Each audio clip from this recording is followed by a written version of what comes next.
1 for Family 10150. My career of choice is Family Advocacy Worker. An organization example of this is the Family Place in Norwich, Vermont. Their web page is familyplacevt.org. They are also a national organization. My career contact was Kelly French for two reasons. One, she's been in the field for many, many years, and the other is she is my family's care coordinator for my foster son, so I've worked very closely with her. The working environment includes lots of travel, home visits, evaluations, one-on-one parent training. Typical work week is Monday through Friday, 8 a.m. to 5 p.m., with some variations depending on a family's needs. Some families require you to visit with them after hours or on the weekends.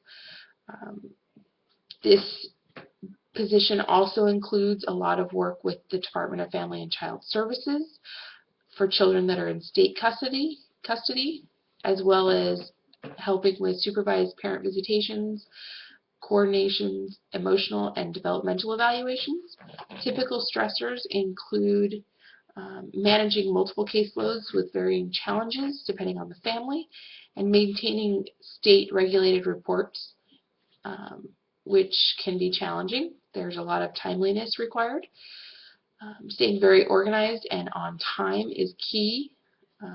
You usually get about an hour per visit, and that does not include travel time, so you have to really schedule yourself well. Another layer of stress is dealing with some of the trauma these families and children have experienced. Traumas can include sexual abuse, physical abuse, neglect, mental or physical disability, so you really need to keep that in mind when you're meeting with these families, as well as trying to maintain a professional relationship that they feel safe and secure with your care, but also that you are not becoming personally involved with the families. Typical benefits include healthcare, retirement, vision, dental. All of this is usually provided by the organization and state subsidized due to the coordination with the state. Common tasks include evaluating families' needs, overall development of the children and family, securing appropriate resources for the families, including child care, job training, physical therapy, occupational therapy, speech therapy, and helping to schedule doctor visits in some cases. Resources can also include early intervention and family time coaching to help parents truly understand the needs of their children, and supporting with children in care, supporting both the birth family and foster or adoptive families.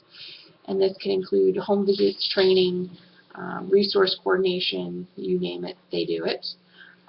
Educational requirements for this job are at least a bachelor's degree in marriage and family studies, as well as certificate training with state or local agencies in coordination with the NCFR.